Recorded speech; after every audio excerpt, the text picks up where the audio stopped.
la verdadera historia, y es porque es una historia que hemos escuchado varias veces, pero hace un tiempo descubrí una información nueva que llevaba tiempo y quería compartir. Siempre que pensamos en esta historia, vemos a David como el que estaba en desventaja frente a Goliat. Pero espero que luego de que les cuente esta historia desde una nueva perspectiva, podamos entender una cosa. En la vida vamos a tener adversidades y muchas veces parecen ser invencibles, pero Dios te da todas las herramientas que necesitas para vencer, y aunque a simple vista parezca que estamos en desventaja, en realidad tenemos la victoria asegurada. Así que, para empezar, antes de seguir, voy a hacer un breve resumen por si hay alguien aquí que no recuerda la historia de David, o alguien que nos esté escuchando por internet. Pues tenemos que en los tiempos en los que Saúl era el rey de Israel, la Biblia nos presenta con un pastor de ovejas que se llama David. Saúl, luego de varias acciones, pierde el favor de Dios, y el profeta Samuel, siguiendo las instrucciones de Dios, va a la casa de Isaí para ungir al próximo rey de Israel. Así que vamos a ver lo que dice Primera de Samuel 16, 5 al 13. Prácticamente hicieron como un reality show de esos, a ver de quién era el próximo rey. Dice: claro que sí, he venido a ofrecerle al Señor un sacrificio, purifíquense y vengan conmigo para tomar parte en él. Entonces Samuel purificó a Isaí y a sus hijos y los invitó al sacrificio. Cuando llegaron, Samuel, el profeta, se fijó en Eliab y pensó: sin duda que este es el ungido del Señor. Pero el Señor le dijo a Samuel: no te dejes impresionar por su apariencia ni por su estatura, pues yo lo he rechazado. La gente se fija en las apariencias, pero yo me fijo en el corazón. Entonces Isaí llamó a Abinadab para presentárselo a Samuel, pero Samuel dijo: a este no lo ha escogido el Señor. Luego le presentó a Sama, y Samuel repitió: tampoco a este lo ha escogido. Isaí le presentó a 7 hijos, pero Samuel le dijo: el Señor no ha escogido a ninguno de ellos. Pasa la calle. Y pues Samuel le pregunta: ¿son estos todos tus hijos? Y pues él se acordó que era el más pequeño, pero está cuidando el rebaño. Manda a buscarlos, insistió Samuel, que no podemos continuar hasta que él llegue. Isaí mandó buscarlo y se lo trajeron. Era buen mozo, trigueño y de buena presencia. El Señor le dijo a Samuel: este es, levántate y úngelo. Samuel tomó el cuerno de aceite y ungió al joven en presencia de sus hermanos. Entonces el Espíritu del Señor vino con poder sobre David, y desde ese día estuvo con él. Luego Samuel regresó a Ramá. Ahí tenemos la historia de cómo Dios escoge a David y lo unge para ser el próximo rey. Pero Saúl seguía siendo el rey, y David llega a trabajar en el palacio para Saúl. Y entonces llegamos al momento de la historia que nos importa. Los filisteos, que eran un enemigo del pueblo de Israel, se preparan para la batalla, y ambos ejércitos se encuentran en el valle de Elá, y ninguno de los dos ejércitos avanzaba. Y este es el primer punto de las cosas que aprendí hace poco. Este valle es interesante. Pásalo. Y explica por qué ninguno de los dos ejércitos avanzaba. Ok, más o menos, los filisteos estaban en la colina de allá, y los israelitas estaban en la colina de acá.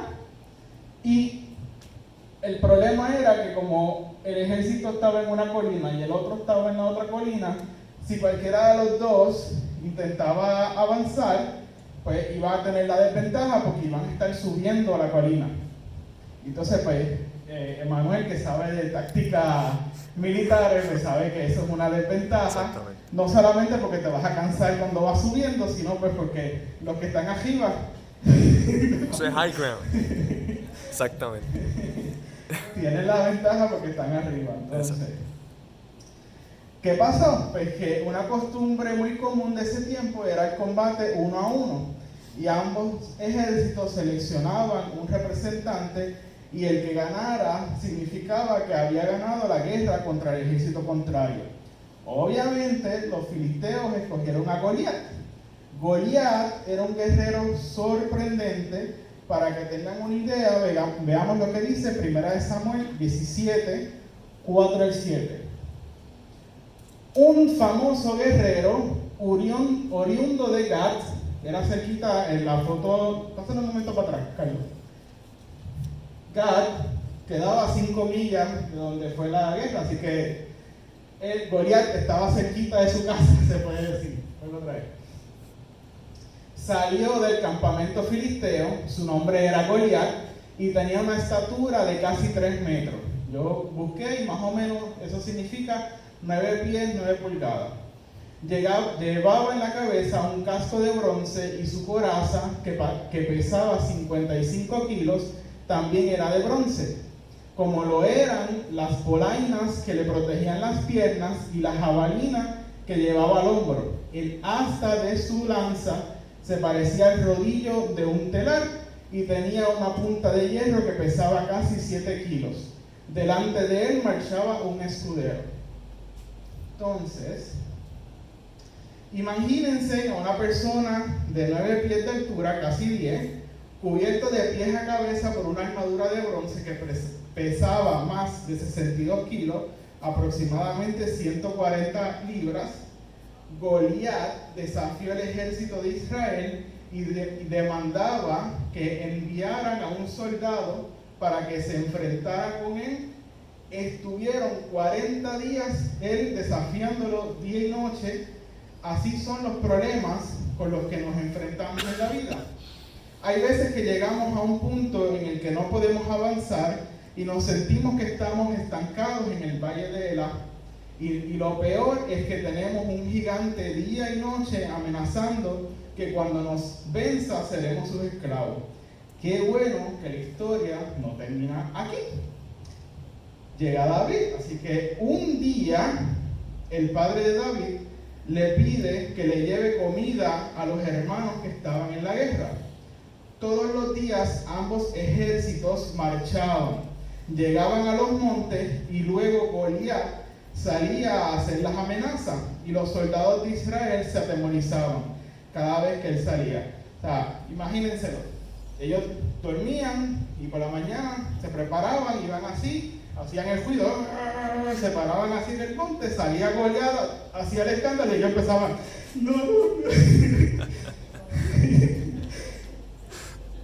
O sea, era un ejército grande y nada más porque Goliat salía a gritarle, ya ellos les daba miedo y se echaban para atrás.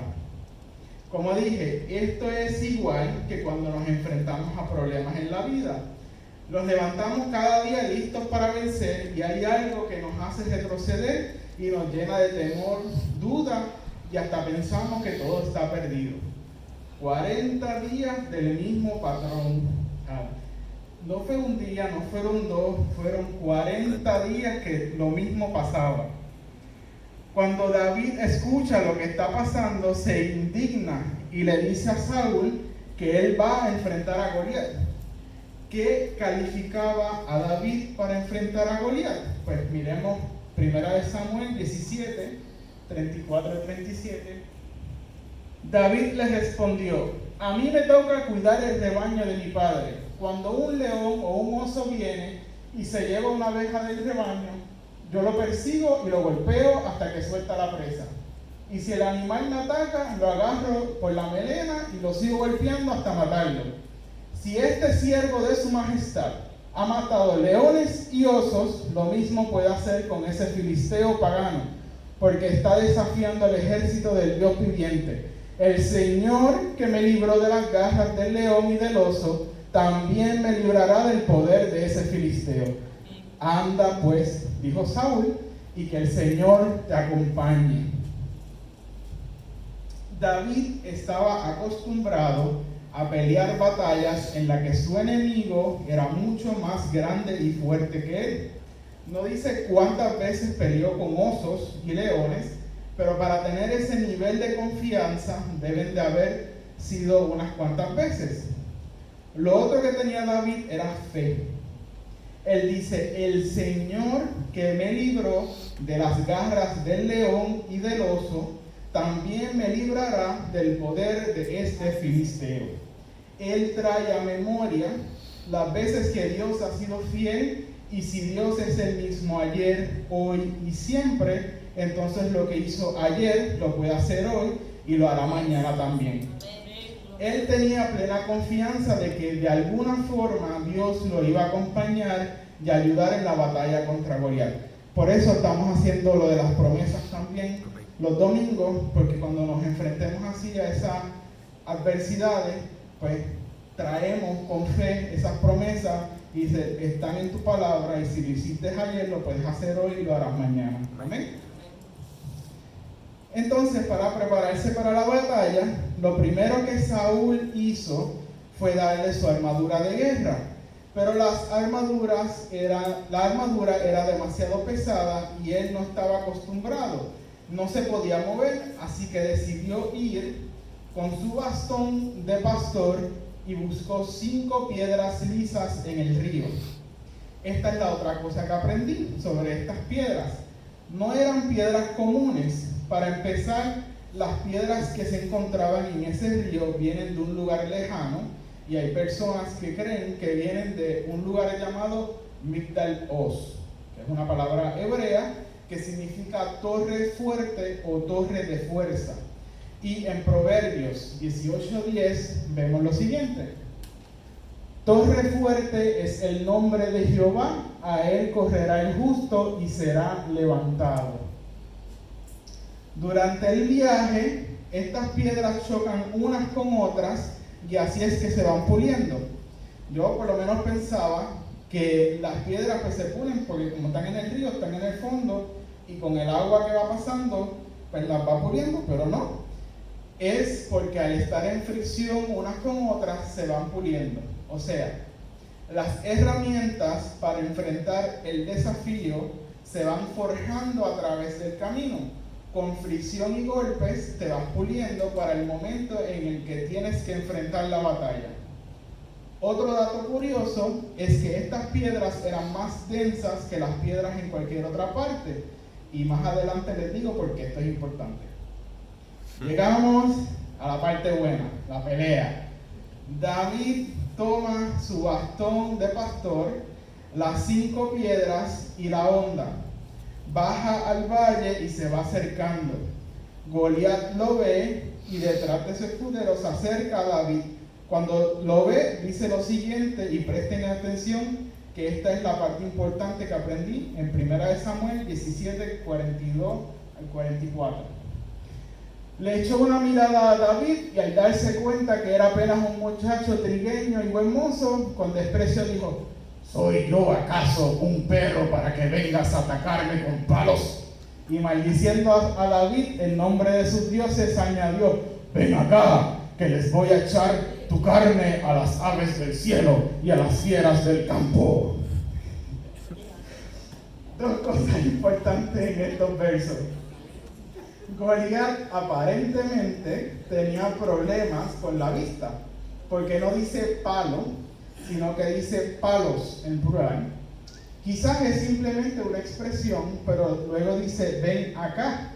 Goliat quería que David se acercara lo suficiente para poder ver bien y atacarlo. Imaginen la escena. Tenemos a Goliat que mide casi 10 pies, tiene toda su armadura, sus armas, y encima de todo eso tiene un escudero. O sea, una persona que va enfrente de él cargando un escudo para proteger a Goliat.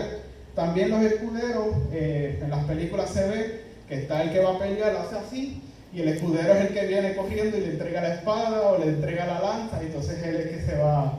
Así que cualquiera de las dos pudo haber pasado.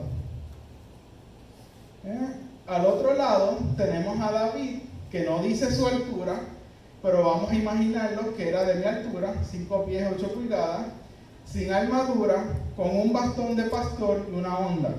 A simple vista, Goliat tiene la ventaja.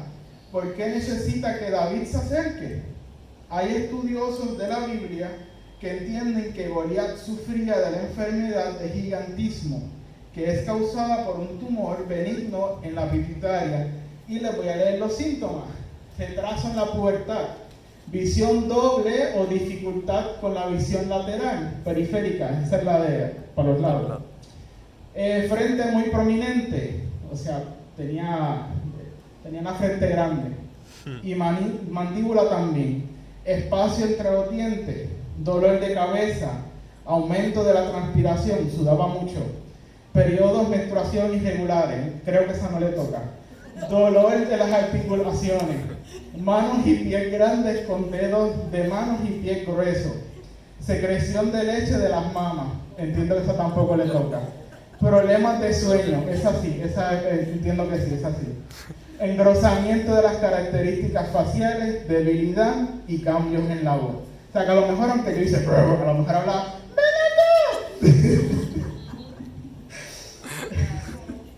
no sabemos.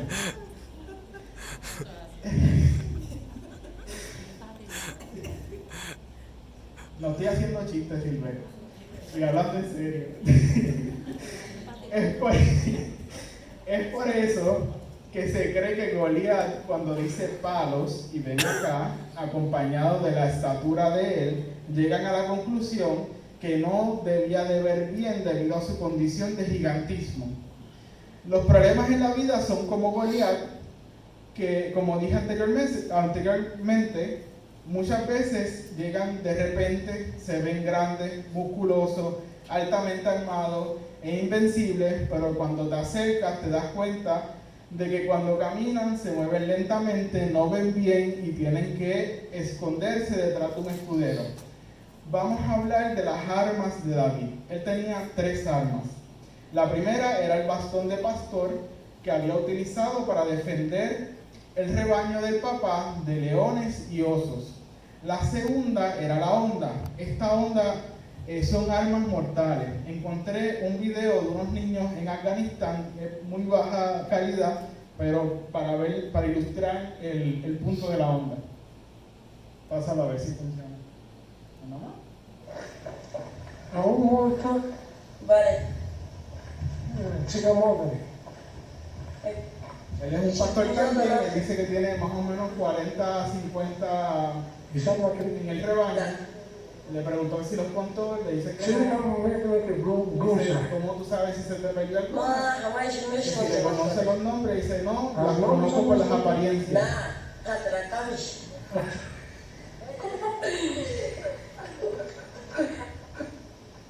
Entonces este tiene una onda.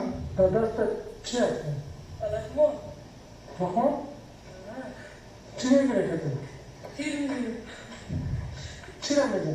pues, es un pedazo de cuero con 2 cuerdas y la piedra la ponen ahí en un pedazo de cuero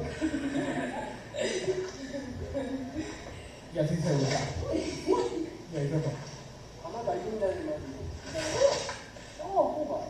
Y ahí va la piedra.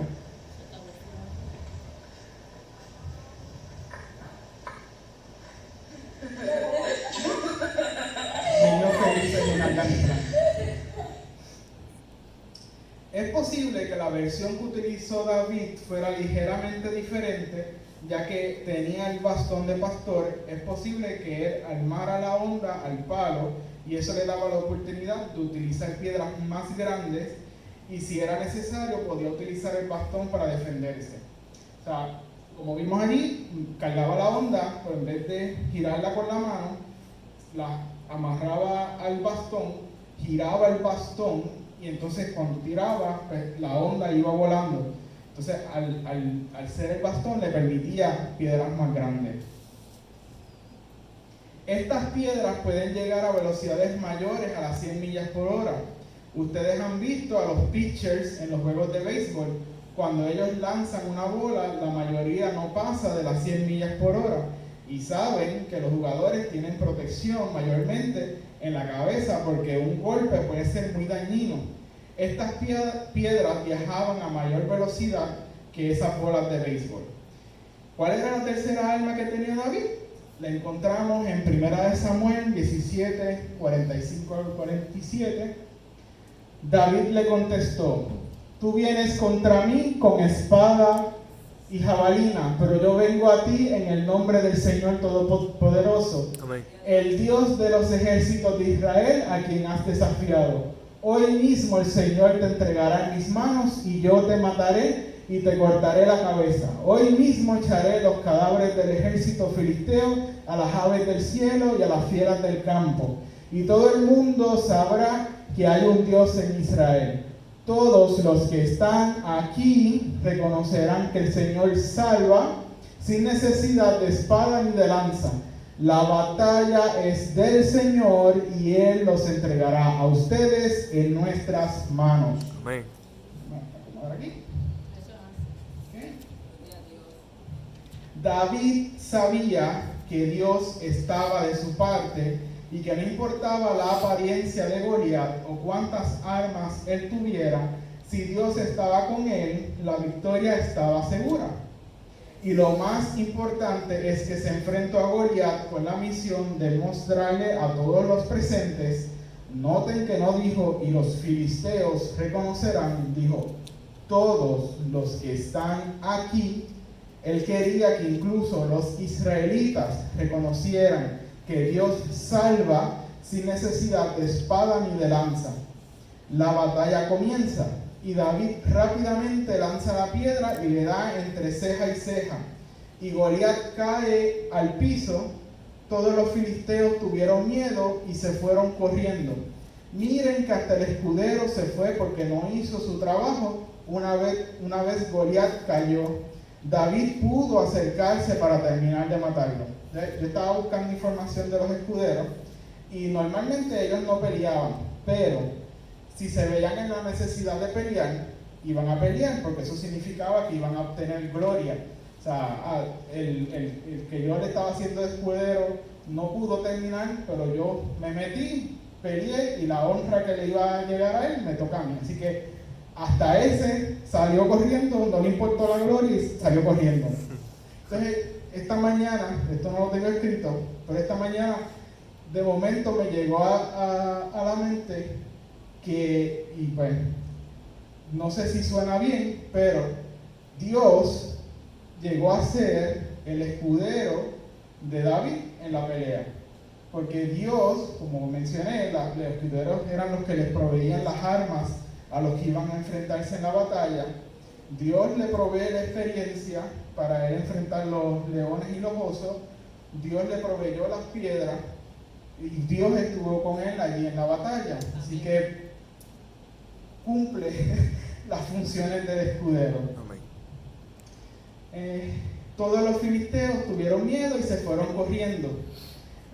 El escudero salió, David cayó y David pudo acercarse para terminar de matarlo. Si el escudero hubiera estado, David hubiera tenido que luchar contra él también antes de poder acercarse a Goliat para rematarlo. ¿Cuál es la importancia de la densidad de las piedras que había mencionado ahorita? Dos piedras con el mismo tamaño, pero con densidades diferentes, significa que la que es más densa al momento de impactar algo tiene una capacidad mayor de causar daño. Hay estudiosos que dicen que la piedra que le dio a Goliat causó un daño parecido al de un arma de fuego, o sea, una pistola. Sin esta piedra, muy probablemente la historia que estamos leyendo ahora sería muy diferente. Así que, ¿qué aprendí de esta historia? Que muchas veces nos encontramos en lugares que no queremos estar, como por ejemplo en el campo cuidando las ovejas de papá, y que aparentemente nos manda a hacerlo para no tenernos cerca, porque de vez en cuando papá se le olvida que tiene un hijo extra que está en el campo, como cuando llegó Samuel a ungir al próximo rey. Pero es en esos lugares que nos sentimos solos y olvidados, los que Dios utiliza para fortalecernos. Poco a poco, con las situaciones que se presentan, como los leones y los osos de la vida, podemos ver que somos capaces de vencerlo.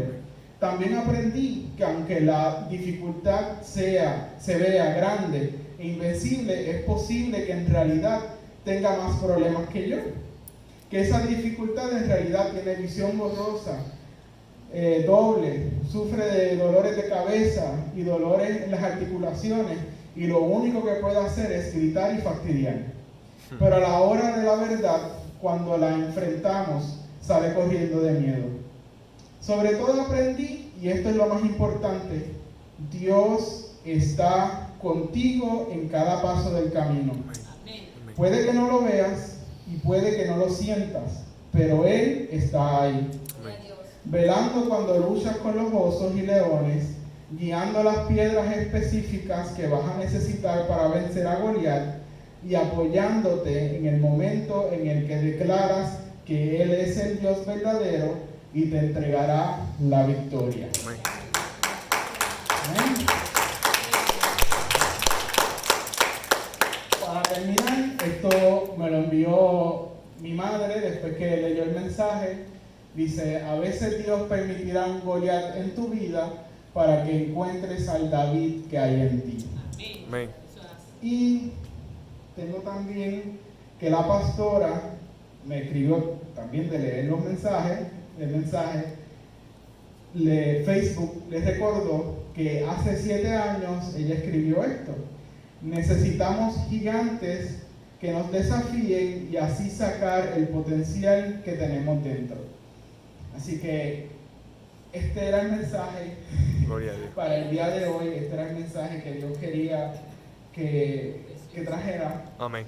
Y pues simplemente, no importa la grandeza que parezca la adversidad con la que tú te estés enfrentando en este momento, Amén. económica, de salud, lo que sea, mantente confiado de que Dios está contigo, y así como proveyó para David, va a proveer para ti. Amén. Así que nos despedimos de los hermanos que nos estén viendo en YouTube. Aquí seguimos un chispito más, así que si quieren tienen que venir para acá para tener la experiencia completa. Así que, bye.